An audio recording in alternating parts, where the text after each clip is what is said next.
Depression आज के time में एक बहुत बड़ी समस्या बनता चला जा रहा है। छोटे बच्चों से लेकर मिडिल एज और एडल्ट्स और सभी ओल्ड एज सभी में डिप्रेशन एक बहुत मेजर पार्ट हमारे उसका लाइफ का बनता चला जा रहा है। इसके पीछे एक बहुत जो मेजर वजह है वो है तनाव। तो तनाव जो है वो बहुत सारी मानसिक बीमारियों का एंट्री पॉइंट्स है। आप थोड़ा तनाव को समझने की कोशिश करें कि जब हम अपने आप से या समाज से कुछ उम्मीदें लगा लेते हैं और अकॉर्डिंगली हमारी कैपेबिलिटी नहीं होती उस चीज़ को करने की, तो तनाव पैदा होता है। इस तनाव के कारण ही ये सारी बीमारियां अलग अलग ढंग से पैदा होती हैं और आज के टाइम में तनाव बड़ा कॉमन होने लगा है। इसलिए आज हम डिप्रेशन का जो हमारे यहाँ रेशियो है, डिप्रेशन लगभग 30% लोगों तक को के से ज़्यादा, मैं इंडिया में अगर कहूँ स्पेशली 30%, यानी हर 3 में से एक इंसान कभी ना कभी डिप्रेशन झेल चुका है या झेल रहा है। इतनी बुरी हालत है जो इतने एक तरीके से एपिडेमिक बन चुकी है ये। तो इसको थोड़ा समझने की ज़रूरत है और इससे बाहर आने के कुछ उपाय जो हम प्रिवेंटिव वे में कर सकते हैं वो ज़रूर हमें करने चाहिए। तो इसको सबसे पहले तो अपने आप को थोड़ा सा व्यवस्थित कीजिए। जो पहला उपाय अगर मैं कहूँ, व्यवस्था बनाना अपने जीवन में, यानी कि जहाँ तक हो सके अपना लाइफ का एक टाइम शेड्यूल हो और इस शेड्यूल को हम प्रॉपर ढंग से फॉलो करें तो बहुत सारी चीज़ों से हम बच सकते हैं। हमारे साथ होता क्या है, हम अपने आप से बहुत सारी उम्मीदें लगा लेते हैं और जब एक्चुअली हम अपने लाइफ को डील करते हैं, उन प्रॉब्लम को डील करते हैं, तो उन उम्मीदों पर हम खरे नहीं उतर पाते, टाइम को मैनेज नहीं कर पाते, तो तनाव होने लगता है जो कि समय आने पर डिप्रेशन में बदल जाता है। तो पहली चीज़ है, इसके प्रति जागरूक रहें कि मेरा मन बिना कारण के किसी उदासी की वाली स्थिति में तो नहीं पहुंच जाता। अगर आपके साथ ऐसा बार बार हो रहा है तो सतर्क हो जाइए। अगर आपको ऐसा फील होता है तो आप हमसे संपर्क कर सकते हैं, अपनी राय बताइए कि क्या ऐसा होता है तो मैं आपको और भी बहुत सारे उपाय बता सकता हूं। पहले जो उपाय यहां बता रहा हूं उसको आप अच्छे से फॉलो करें। देखिए कि क्या आपकी लाइफ में आप बार बार उदास हो पा रहे हैं। अगर ऐसा हो रहा है तो इस स्थिति के प्रति थोड़ा सा जाग जाइए, आप डिप्रेशन में जा सकते हैं। Be careful. क्या किया जाना चाहिए? सबसे पहले तो आस्क फॉर हेल्प। सीधे सीधे लोग अधिकतर जो हेल्प के रूप में मौजूद है वो गूगल बाबा अवेलेबल हैं और यूट्यूब के पर अवेलेबल है। तो लोग इन्हीं 2 मीडियम से ट्राई करते हैं, फिर जगह जगह आर्टिकल पढ़ना शुरू कर देते हैं। मैं माफ़ी चाहता हूँ, अगर आप किसी से पर्सनली बात करें तो वो ज़्यादा अच्छा रहेगा, बजाय इसके कि आप कुछ भी अपने दिमाग से वीडियो वगैरह देखकर अपना खुद का ट्रीटमेंट करना शुरू कर दें। प्रिवेंटिव चीज़ें करने में कोई प्रॉब्लम नहीं है, लेकिन ट्रीटमेंट करने में प्रॉब्लम है। अगर आपको रियली क्लिनिकल डिप्रेशन है तो आपको कम से कम इस चीज़ के बारे में अवेयरनेस होनी चाहिए। और दूसरी बात यह है कि आपको जो तनाव होता है वो किसके साथ शेयर करते हैं। क्या आपके लाइफ में कोई अपना है जिसके साथ अपना तनाव आप शेयर कर पाते हैं और अपना दिल का जो बोझ है वो हल्का कर पाते हैं? अगर आपके पास कोई ऐसा पर्सन नहीं है तो आपको डिफ़िकल्ट सिचुएशन आ सकती है। तो अपने जीवन में कोई भी पर्सन ऐसा रखिए, चाहे वो आपकी मदर हो, फादर हो, कोई दोस्त हो, कोई ऐसा पर्सन जिसके साथ अपनी बात ढंग से आप शेयर कर सकें, तो ज़रूर मदद मांगिए। और जहां अगर ज़्यादा दिक्कत आए तो एक्सपर्ट की हेल्प लीजिए, यानी किसी साइकियाट्रिस्ट को दिखाइए। तो ये बेसिक बातें हैं इसमें। अब इसके लिए एक और जो बहुत ज़्यादा दिक्कत हम लोग करते हैं अपनी लाइफ में, वो मेरे पास जब लोग आते हैं डिप्रेशन का ट्रीटमेंट कराने तो मैं उनका चक्रा एनालिसिस जरूर करता हूँ, उनके 7 चक्रा की कंडीशन क्या है। अधिकतर समय में रूट चक्र, मणिपुर चक्र और हृदय चक्र, ये 3 चक्र डैमेज होते हैं। ये 3 चक्र हमेशा गड़बड़ करते हैं जिन लोगों को डिप्रेशन होता है या डिप्रेशन ओवर थिंकिंग की वजह से होता है, तो उनकी 3rd आई वाला पार्ट डैमेज होता है चक्र फॉर्म में, एनर्जी फॉर्म में। तो क्या किया जाना चाहिए? एक जो बेसिक चीज़ है, रूट चक्र तो सब में कॉमन है, चाहे वो एंग्जाइटी है, चाहे वो डिप्रेशन है, चाहे वो इंसोम्निया है, चाहे वो चिंता करने की जनरल बीमारी है। हर केस में अधिकतर जो प्रॉब्लम है वो है आपका रूट चक्र का इम्बैलेंस होना। रूट चक्र इम्बैलेंस होने का बेस कारण है आप शरीर पर अपना पूरा ध्यान नहीं देते। तो शरीर की टेक केयर कीजिए। अधिकतर लोग जो कि व्यायाम करते हैं उनकी बॉडी में एंडोर्फिन का सप्लाई मिलती रहती है, सेरोटोनिन की सप्लाई मिलती रहती है। ये खुशी के लिए हार्मोन्स होते हैं, जिसके कारण आपका मन रिलैक्स रहता है और आप डिप्रेशन जैसी चीज से बचे रहते हैं। तो एक्सरसाइज को डेली अपनी लाइफ का पार्ट बना लीजिए। आपको दिन में एक बार जरूर थकावट हो, शरीर से पसीना आए, इतनी एक्सरसाइज जरूर करें। इसके साथ साथ आप अपनी छुट्टियां जरूर लें और एंजॉय करें। अगर आपकी सिचुएशन नहीं बदल रही है तो कहीं बाहर निकल जाएं और ज़रूर एंजॉय करें। मैं अपने सभी क्लाइंट्स को रिकमेंड करता हूं, जो भी मेंटल बीमारियों के लिए मेरे पास आते हैं, मैं सभी को रिकमेंड करता हूं कि देखिए, कम से कम महीने भर में एक आउटिंग तो लोकल आसपास में छोटी सी अपने और अपने एक आध पर्सन को साथ लेकर जरूर होनी चाहिए। छोटी आउटिंग तो जरूर होनी चाहिए। आसपास की किसी जगह पर चले गए, महीने भर में एक बार, हफ्ते भर में एक बार अपने ही शहर में कहीं ना कहीं चले गए, और महीने भर में कम से कम अपने आसपास की किसी आसपास के दूसरे शहर में या किसी दूसरी जगह पर, किसी भी ओपन नेचुरल जगह पर चले गए। और 3 से 6 महीने में आपको एक ट्रिप जो है वो इंडिया के किसी दूसरे कोने में दूर जरूर लगानी चाहिए, और साल भर में एक ट्रिप फॉरेन की जरूर होनी चाहिए। कहीं पर भी कोशिश कीजिए, आप एक बार निकलिए तो आपको पता लगेगा कि जीवन इतना ही नहीं है जितना आप सोच रहे हैं। बहुत कुछ है जीने को बाहर, बहुत कुछ है। खास तौर पे जो लोग बहुत ज़्यादा नेगेटिव थिंकर होते हैं, उनको मैं बोलता हूँ एक बार इंडिया से बाहर जाके देख लो, आपको पता लग जाएगा कि हम लोग यहाँ पर कितने सुखी हैं। आपको कंपैरिजन पता लग जाएगा। इसलिए बहुत अच्छे से नीरसता वाली, जो बोरियत वाली ज़िंदगी है, उससे निजात पाइए और जीवन में कुछ नया क्रेज जो है पैदा हो, ऐसा कुछ जरूर कीजिए। एक्चुअली ये काम डेली बेस पर होना चाहिए कि जीवन में कुछ ऐसा जरूर करें जो आपको डेली बेस पर थोड़ा सा एक्टिवेट कर सके, थोड़ा सा एनर्जेटिक कर सके, ऐसा जरूर करें। इसके अलावा खान पीन का ध्यान रखना, संतुलित आहार ले पाना। तो संतुलित आहार के अंदर फल जरूर शामिल हैं, सब्जियां हैं। जो लोग नॉन वेजिटेरियन वो नॉन वेजिटेरियन खाएं, जो लोग वेजिटेरियन है वो प्रोटीन के कंटेंट ज़्यादा लें। फलियां हैं, कार्बोहाइड्रेट्स हैं, ये लोग संतुलित आहार लेने से शरीर जो है वो अच्छा बना रहता है, साथ साथ में जैसा तन और वैसा मन, ये भी चलता है।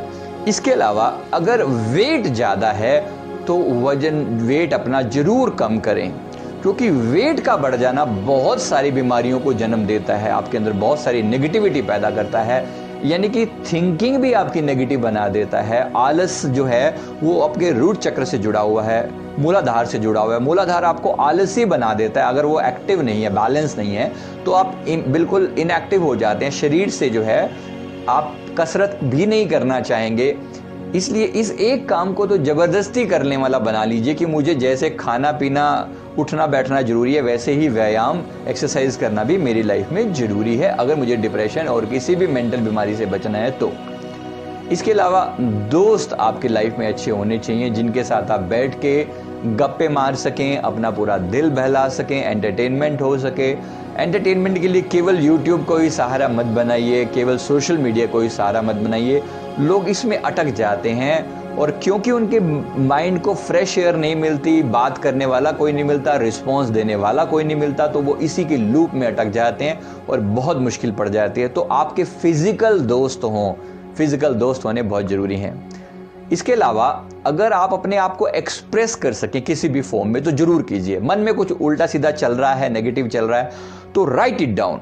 मैं कई बार लोगों को बोलता हूं कि आप अपने मोबाइल में रिकॉर्डर ऑन कर लें, अपनी बातें कहें, जरूर कहें, कम से कम अपने दिल की तो निकाल लें। उसके बाद चाहे किसी के साथ शेयर करना है या नहीं करना, ये आपकी मर्जी है, लेकिन एक बार अपने दिल की बात जरूर कह लें, चाहे ऑडियो या वीडियो फॉर्म में रिकॉर्ड कर लें। उसके तुरंत बाद आप उसे डिलीट कर दें, लेकिन एक बार अपने मन की बात कह दीजिए, ताकि अब चेतन मन में वो बात रह ना जाए और चेतन में आ जाए। तो चेतन में चीजों से डील किया जा सकता है। अब चेतन में अगर चली गई, सबकॉन्शियस माइंड में अगर बात चलेगी, तो फिर बहुत मुश्किल हो जाती है। उसके बाद हमारा जो थॉट पैटर्न है वो वैसा ही बनना शुरू हो जाता है और फिर उससे बाहर निकलना मुश्किल हो जाता है।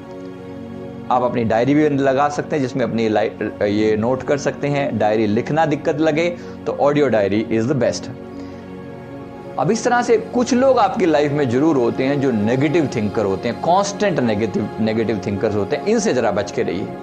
ये नेगेटिव थिंकर जो आपकी लाइफ में जहर घोलते हैं, ऐसे लोगों से बच के रहिए। ये पर्सन कोई भी हो सकता है, आपका कोई अपना भी हो सकता है, आपका कोई दोस्त भी हो सकता है, कोई भी ऐसा पर्सन जो रेगुलरली आपको डिच करता है, आपको नेगेटिव सोचने पर मजबूर करता है। हो सकता है वो आपको बहुत अच्छा दोस्त भी हो, लेकिन जब वो बातें करता है तो हमेशा नेगेटिविटी से भरी हुई बातें करता है। ऐसे लोगों से जरा बच के रहिए, वेरी वेरी इंपॉर्टेंट। और इसके अलावा मैं आपको, जब आप यहाँ से बचने की बात कर रहा हूँ, तो मैं एट द सेम टाइम आपको ये भी कह रहा हूँ कि आप कुछ लोगों की हेल्प करने की कोशिश कीजिए जो आपसे भी ज़्यादा, जिनकी कंडीशन थोड़ी सी डाउन है मेंटली, तो आप ऐसे लोगों की सहायता करने की कोशिश कीजिए। अब ये बहुत बड़ी चीज़ है, बहुत बड़ी। आपको भी अभी हेल्प चाहिए, ऐसा नहीं कि आप बिल्कुल परफेक्ट हैं, लेकिन आप किसी और की हेल्प करना शुरू कर देते हैं, किसी और को मोटिवेट करना शुरू कर देते हैं, किसी विशेष टॉपिक पर आप लोगों की हेल्प करना जब शुरू करते हैं, मोटिवेट करते हैं, तो इस प्रोसेस में आप खुद भी मोटिवेट होते हैं। जब उस पर्सन के चेहरे पर स्माइल आती है आपकी वजह से, तो आपके दिल को बड़ा सुकून मिलता है कि ये बहुत बड़ी बात है। और किसी और के जीवन में उसकी, आपकी वजह से अगर सुकून मिलता है, खुशी मिलती है, तो उसकी दुआएं आपको मिलती हैं जो आपको हर नेगेटिव सिचुएशन में स्ट्रांग बनाती हैं। सो ये बहुत बड़ी चीज़ है, इसका ज़रूर इस्तेमाल करिए। इसके अलावा अगर आपको किसी पर्टिकुलर जॉब से, किसी पर्टिकुलर घर से, किसी पर्टिकुलर पर्सन से कुछ ज़्यादा ही टेंशन हो रही है, मतलब वो लोग रेगुलरली आपकी लाइफ में वो दिक्कत क्रिएट कर रहे हैं, तो ऐसे लोगों से अलग हो जाने में कोई बुराई नहीं है। कुछ लोगों के जीवन में कोई लाइफ पार्टनर हो सकता है, कुछ लोगों के जीवन में कोई दोस्त हो सकता है, किसी का कोई बॉस हो सकता है, कोई पर्टिकुलर कंपनी हो सकती है, कोई पर्टिकुलर पर्सन हो सकता है। ऐसे लोगों से छुटकारा पा लीजिए। उसके लिए अगर आपको एक्सट्रीम केस में वो जगह छोड़नी पड़े, वो रिश्ता छोड़ना पड़े, वो घर छोड़ना पड़े, वो शहर भी छोड़ना पड़े, तो छोड़ जाइए, लेकिन अपने आप को डैमेज करने से सब चीज़ें बहुत अच्छी हैं। भाई आप रहेंगे तो सब रहेगा ना, आप रहेंगे तो सब आ जाएगा। लेकिन बहुत सारे लोग इतनी नेगेटिविटी में चले जाते हैं कि वो अपने आप को फिर फिनिश करने की सोच लेते हैं, शरीर को ख़त्म कर लेते हैं। इससे कहीं बेहतर है छोड़ के चले जाइए। अरे देश छोड़कर चले जाइए अगर आपको ज़्यादा ही दिक्कत है तो, लेकिन कम से कम ऐसा एक्सट्रीम स्टेप मत लीजिए। कोई फ़र्क नहीं पड़ता, आप कहीं पे भी हैं, आप अगर खुश हैं तो सारी दुनिया अपने आप खुश है। आपके लिए आप ही सारी दुनिया हो, इसको समझ लीजिए। तो अपने आप को इस तरीके से इवैल्यूएट करना है। इसके अलावा अगर आपको लोगों से दूर रहना अच्छा लगता है तो आप दूर रहकर भी रह सकते हैं कुछ समय के लिए, लेकिन लोगों के बीच रहकर अगर आपका डिप्रेशन थोड़ा कम होता है तो जरूर रहिए। मेरा मतलब क्या है, अधिकतर लोग जब भी डिप्रेशन में जाते हैं अपने आप को डिटैच कर लेते हैं, कमरे में बंद कर लेंगे, लोगों से बातचीत नहीं करेंगे, फ़ोन बंद कर देंगे। देखिए, अगर तो आप एक मेडिटेटर हैं, अगर तो आपको ध्यान लगाना आता है, अगर तो आपको अपने आप में डूबना आता है, तो this step is highly recommended. अगर आपको अपनी समझ है तो। अगर आपको अपनी समझ नहीं है, अपने आप के साथ आप एकांत में नहीं बैठ सकते और नेगेटिव थिंकिंग चलती है, तो ये स्टेप आपके लिए रिकमेंडेड नहीं है। इसका मतलब ये है कि अपने आप को बिजी रखिए, ज़्यादा से ज़्यादा बिजी रखिए, ताकि आपको ये चीज़ जो है आपको ओवरकम ना करे। एक्सट्रीमली इंपॉर्टेंट, आपको बिजी रखना अपने आप को ज़रूरी है। और एक चीज़ और समझ लें, अपनी कमियों के लिए, अपनी गलतियों के लिए किसी और को दोष मत दीजिए। ये समझिए कि मेरी इस सिचुएशन के लिए केवल मैं ही रिस्पॉन्सिबल हूँ, और अगर मैं रिस्पॉन्सिबल हूँ तो इस सिचुएशन से बाहर भी मैं ही आ सकता हूँ, कोई और नहीं आएगा। This has to be very very clear. ऐसा करने से आपके मन को बड़ी शांति मिलेगी। तो इसका मतलब ये है कि जब आप किसी को दोष नहीं देते तो आपका मन एक क्रांति के लिए तैयार हो जाता है, एक रेवोल्यूशन के लिए तैयार हो जाता है कि आपको अब अपने अंदर बदलाव लाना ही लाना है। राइट? इसी तरह से अगर एक दिक्कत क्या होती है, जब आप नेगेटिव सिचुएशन में होते हैं तो आपके विचार पूरे नेगेटिव हो जाते हैं, और नेगेटिव विचारों के फ्लो में आप अपनी सारी अच्छाइयों को भूल जाते हैं। आपको लगता है बस मेरी यही जीवन है। कोई एक पर्टिकुलर नेगेटिव थॉट आपके दिमाग पे इतना ज़्यादा हावी हो जाता है कि वो आपकी बाकी सारी खुशियों को, सारी की सारी अच्छाइयों को साइड में रख देता है। तो ऐसे केस में अपने आप को पॉजिटिव रखने के लिए आप अपने आप को सेल्फ पैम्परिंग करने के लिए कुछ ऐसा इंतज़ाम रखें जो आपको मोटिवेट कर सके, और ये मोटिवेशन आपकी ही जीवन से हो तो बहुत ही अच्छा। हो सकता है लोग भी आपको उदाहरण दें, लेकिन आपका जीवन आपका सबसे बड़ा उदाहरण है कि आपने जीवन में वो सिचुएशंस हैंडल करी हैं जहां बहुत टफ था आम लोगों के लिए कर पाना। डेफिनेटली आपके जीवन में ऐसा बहुत कुछ होगा जहां आपने लोगों से बेटर परफॉर्म किया होगा। उन सारे मोमेंट्स को एक सक्सेस डायरी में लिख लें और पॉजिटिव सोच वहां से जनरेट करें। उस सक्सेस डायरी को 2-4 दिन में एक बार पढ़ लें। जब जब आप नेगेटिव थिंकिंग में जाएं तो उसको पढ़ लें, जिसके आपके चेहरे पर वापस स्माइल आ सके। और अगर सिचुएशन ज़्यादा ही दिक्कत वाली हो तो डेफिनेटली किसी साइकियाट्रिस्ट से मदद लीजिए। इसमें कोई भी हेजिटेट करने की बात नहीं है। कुछ शुरू के केसेस में साइकियाट्रिस्ट की हेल्प आपको डेफिनेटली एक पॉजिटिव सिचुएशन में ला सकती है, क्योंकि बहुत सारी दवाइयाँ ऐसी खोजी गई हैं जिनके कारण आप पॉजिटिव हो जाते हैं, चाहे वो कुछ समय के लिए क्यों ना हो। बेशक उन दवाओं के कुछ थोड़े बहुत साइड इफ़ेक्ट भी होते हैं, लेकिन एटलीस्ट आप कुछ समय के लिए पॉजिटिव फील करना शुरू कर देते हैं। लेकिन अपने जो बाकी के पॉजिटिव प्रयास हैं उनको बंद मत कीजिएगा। दवाइयाँ पा लेने के बाद अधिकतर लोगों के साथ ये दिक्कत आती है कि वो अपने प्रयास बंद कर देते हैं, अपने आप को ठीक रखने के जो प्रयास है, क्योंकि दवाई उनको टेम्परेरी रूप पर हैप्पी कर देती है, खुश कर देती है। तो इस चीज़ का ज़रूर ख्याल रखेंगे। इसके साथ साथ ये भी ध्यान रखें कि सारी दुनिया में सब लोग आपको समझने के लिए पैदा नहीं हुए हैं। आपकी सिचुएशन केवल आप ही समझ सकते हैं। हर कोई आपको समझे ऐसा बिल्कुल भी जरूरी नहीं है। अगर कोई समझदार पर्सन जो आपको समझने वाला है, चाहे वो कई 100 मीटर किलोमीटर की दूरी पर भी बैठा हुआ है ना, तो फ़ोन के जरिए, सोशल मीडिया के जरिए उससे संपर्क बनाया जा सकता है, अपनी बातें कही जा सकती हैं। लेकिन अगर कोई पर्सन समझने वाला नहीं है तो उससे दूरी रह जाए। इसके अलावा कोशिश करें प्रेजेंट मोमेंट में जीने की, आज के समय में जीने की कोशिश करें। इसका मतलब ये नहीं है कि पुरानी सिचुएशंस को हम बिल्कुल ही भूल जाएं, लेकिन अगर पुरानी बातों को सोच सोच के आप डिप्रेशन में जा रहे हैं तो ऐसी चीज़ों को याद रखने से फ़ायदा क्या। कोशिश कीजिए पुरानी चीज़ों से बाहर आने की। नीचे इस वीडियो के नीचे मैंने लिंक दिया है कुछ और वीडियोस के, जिसमें मैंने पुरानी यादों को भुलाने के लिए NLP की कुछ टेक्निक शेयर की हैं। ये आपको बहुत फ़ायदा देंगी। और एक चीज़ और इसमें आपको याद रखनी है, आप नींद जरूर अच्छी और गहरी लाने की कोशिश करें। इसके लिए आप योग निद्रा का सहारा भी ले सकते हैं। आप एक्यूप्रेशर पॉइंट भी हैं जो मैं आपको दूसरे वीडियो में आपके साथ शेयर करूंगा, जिससे नींद अच्छी आती है। तो रोज जो है 7 से 8 घंटे अगर आप सोते हैं तो डिप्रेशन के सिम्टम कम हो जाते हैं, एक नॉर्मल नींद जो है। लेकिन इसका अगर आप जो है आपकी नींद की क्वालिटी अच्छी है तो आप कम सोकर भी गुजारा कर सकते हैं, आपकी क्वालिटी बेहतर होनी चाहिए। इसके अलावा अगर आपको सेक्सुअलिटी की बात करें तो उस चीज़ में अगर लोगों को अच्छा लगता है तो इस चीज़ में आप इस चीज़ से दूर ना हो, इसको अवॉइड करें, क्योंकि इससे आपका जो टेंशन है वो कम होती है, तनाव जो है वो कम होता है। तो इस चीज़ में कोई प्रॉब्लम नहीं है। इसके अलावा म्यूज़िक का सहारा जरूर लें, क्योंकि म्यूज़िक जो है वो आपके मूड को अपलिफ्ट करने में बहुत बहुत बहुत बड़ी हेल्प है। तो म्यूज़िक के साथ दोस्ती कर लें। जो लोग भी म्यूज़िक के किसी फॉर्म में भी म्यूज़िक को पसंद करते हैं वो लोग डिप्रेशन से बहुत हद तक बचे रहते हैं।